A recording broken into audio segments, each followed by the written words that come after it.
I-clear ko lang po ito sa inyo, kasi maraming bashers, 'no, na sinasabi parati, tatanggalan na ng prangkisa ang SMNI tapos papasok Banateros. Yan na naman sila, yung mga walang utak na vlogger ay yan ang ginagawa nilang topic. O Banateros, yung mga inggit, yun ang ginagawa nilang topic. Eto masasabi ko sa inyo, kami po ay gumawa ng magkakaroon ng programa sa SMNI hindi po para makinabang. Kami po ay gumawa ng programa para sa SMNI at maging parte ng SMNI para makaambag kahit maliit lang. Kasi meron naman kaming vlog, 'no? So, with SMNI or without SMNI, okay lang. Pero hindi kami katulad ng ibang vloggers. Pansin niyo 'to, kami ay na kay Tatay Digong before, during, and after the election. Hindi po kami bumalimbing. Marami po, more than 50% ng vloggers, kung asa ng views, andoon sila. Okay si BBM, nag-BBM sila. Bumaho si BBM, tinira nila si BBM.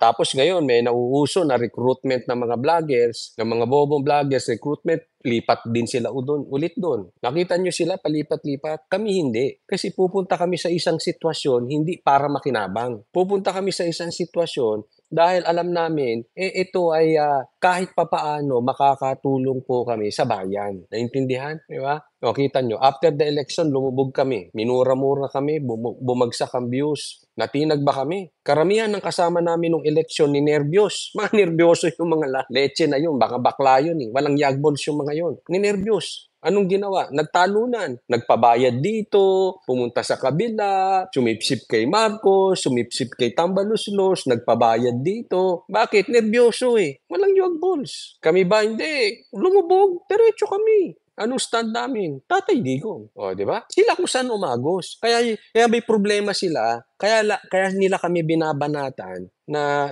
mag-SMNI kayo, sasarahan na yung prangkisa. Kasi yung attitude nila, kung asaan ng views, andun sila. Kung asa ng pera-pera, andun sila. Ibahin nyo po kami. Sanay po kaming lumubog ang aming vlog. Nag-unsubscribe ang tao. Nawala ang viewers. Na-maintain namin kung ano yung aming prinsipyo. Sanay kami sa ganun. Kaya, sarahan ng SMNI o hindi sarahan ng SMNI, kung may maitutulong kami sa SMNI, gagawin namin. Wala sa amin kung sarahan ng SMNI o hindi. Bakit namin tinutulungan ng SMNI? Sa tingin nyo, bakit natin dapat tulungan lahat ng SMNI? Kasi SMNI ang may yagbols. Lahat tinalikuran. Yung mga dating maiingay, galit na galit kay Marcos, ngayon, pipe. Di ba? Nawala ang yagbols, busal ang bibig. SMNI hindi nanindigan. Yung mga kaalyado ni Tatay Digong, iniwan si Tatay Digong, di ba? Pastor, hindi. Kaya siya ginigipit ngayon because of Duterte. And yet, hindi niya iniwan si Tatay Digong. Ngayon, naiintindihan nyo na. So, matuloy yung SMNI o hindi matuloy yung SMNI o tanggalin ang prangkisa SMNI, wala po sa aming kaso. Diretso kami. Kaya may problema sa inyong mga vloggers kung sasarahan ang prangkisa kasi kayo, ang ugali ninyo, kung saan kayo may pakinabang, nandoon kayo. Kaya maraming ganyan, palipat-lipat. Kaya tingnan nyo, ang tagal nyo ng vlogger, asan kayo? Hindi po sa nagyayabang tayo, Real talk po. Bakit? Yung tao nawawala ng tiwala sa inyo Kasi kung asan ng agos, nandoon kayo. Instead na kayo ang tumulong, ginagamit nyo ang viewers para sa sarili ninyo. Di ba? Puro kasi kayo pakinabang. Nauso TVJ, nasa TVJ kayo. Nauso Pastor Kibuloy kayo. Kung nauso si BBM, na kay BBM kayo. Nung hindi ma-deliver ni BBM, nagsilipat kayo. Nung merong recruitment, lipat din kayo. Kaya ito sinasabi ko, hanggat ang SMNI, hanggat si Pastor ay nasa likod ng Duterte, andun kami. Kami po, yung hindi sumuporta kay Sara before kasi kami ay nakita Tatay Digong. Hindi namin sinunod na iboto at suportahan si BBM. Hindi po. Kahit lumayas yung mga viewers. Hindi ka naman kasi vlog ng vlog dahil sa pakinabang Kaya ganyan po attitude ng mga animal na yan. Para sa kanila, big deal. SMNI tatanggal na ng prangkisa, pasok Banateros, ganun pa title, mga gago. Sorry po di kung tuloy kami, tuloy. Di kung hindi tuloy, di magbablog. Ganun pa rin gagawin namin. Problema ba yun? Dati na namin ginagawa. Tingnan mo, ang tagal na nilang vlogger hanggang asa na sila. Hindi po sa nagyayabang Paano? Kung asa ng bayad, nandun sila Asa ng uso, nandun sila. Lorena Ombalino, "I never voted BBM. I voted Isko kaya di ako nabudol but I'm still DDS forever." Yes, gano'n po kami, 'di ba? Kasi that time, okay, let's be honest, at that time hindi kami sumunod kay Sara na iboto yung presidente niya. Ayaw namin kay BBM, eh. But sino gusto niyang iboto namin? Si Leni. Ano, lutang? Oh, 'di ba hindi? Kaya nga 'pag tiningnan mo, sino ang pinaka-close that time sa personalidad, sa karakter at higit sa lahat sa resibo kay Tatay Digong? Si Isko, 'di ba? Sino? Si Leni? Si Pacquiao? Pacquiao mabait, pero hindi siya ready for the position. Sino pa? Lacson?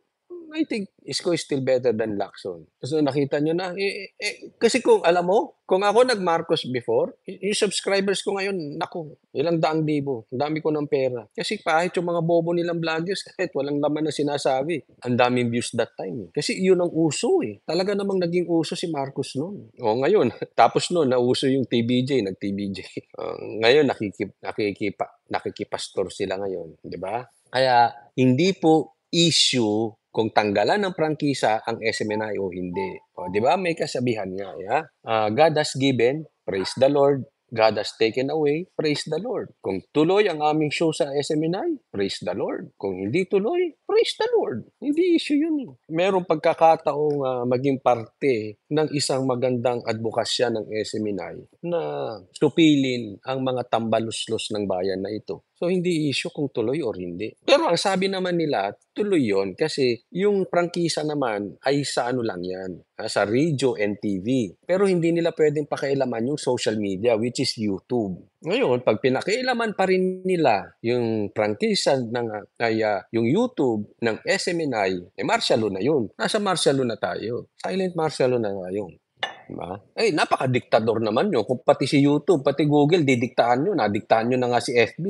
Pati si Google, didiktahan nyo. Ano ba kayo? Duwag ba kayo sa kritiko? Bakit kayo nagpolitiko kung duwag kayo sa kritiko? Kung balat sibuyas kayo, dapat nag-ano na lang kayo, nag-secretary kayo, secretary sa isang kumpanya. Walang papansin sa inyo doon. Nagpolitiko kayo huwag kayong huwag duwag sa kritiko. Mayang Bay, excited na ako sa SMA na inyong segment Tagal. Ako kinakabahan po. Kasi pagka bumunganga si Banat Bay doon, damay-damay na eh. Pag pinatawag yon, siyempre papatawag din kami ng Senado. Ay si Banat Bay matapang bumanat eh. Hindi bali sa channel niya, di siya lang yun. Ako hindi kasali. Pero pag bumanat si Banat Bay sa SMNI, nako, damay-damay na yan.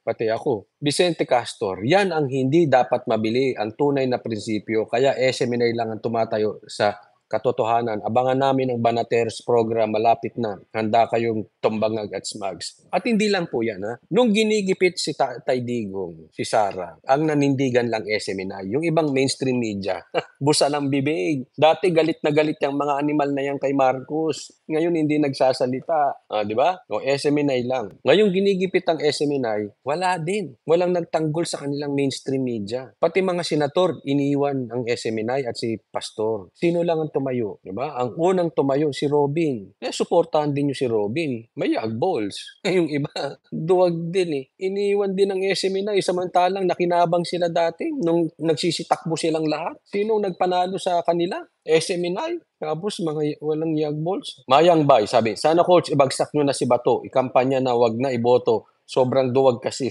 Oo nga, buti pa nga si Robin eh. Kaya kita mo ngayon, naawa tuloy ako kay Robin. Siya ngayon ang binabash. Kaya wag niyo kakalimutan kung sakaling tumakbo, sana tumakbo si Robin Vice President kay Sara. Naku, maganda yun. Ninervyusin si Tulfo ron. Lamang si Robin kay Tulfo eh. Pag pinagsama mo pa yun, Sara Robin, ay tapos na. Tapos ang kalaban, Tulfo Ontiveros o Tulfo Tambaloslos, wala na. Tapos na yan. So kayo na ang magla-live sa peaceful rally kung matutuloy Coach Oli. Di ko po alam. Kasi ang magla-live doon, syempre SMNI, no? At meron sila mga anchor. Andun sila MJ, sila Admar. Bakit naman Otto Robin? Si Robin nga lang ang nanindigan para kay Pastor at saka sa SMNI. BBM, Melendres, tinawag pang bato, malambot pala. Yes, Isko, may resibo. Pero hindi ko alam kung tatakbo si Yorme. Wala pang balita eh. Tiyak panalo si Inday, Sara at Robin. Pagka yan nagtandem. Hi, sir. Shoot ulit. Now na po. Sige, sige. Aakyat po ako dun sir. Thank you, thank you. So babay muna kasi may pictorial daw po ulit ha? Kita-kita po tayo ulit mamaya kung matapos kami maaga, bibilisan ko pag-uwi, mag-live ako sana makasuporta kayo ha. Bago mag, Holy Week, babakbak muna tayo ng todo. We make sure na ang panig ni pastor at SMNI ay nadidinig.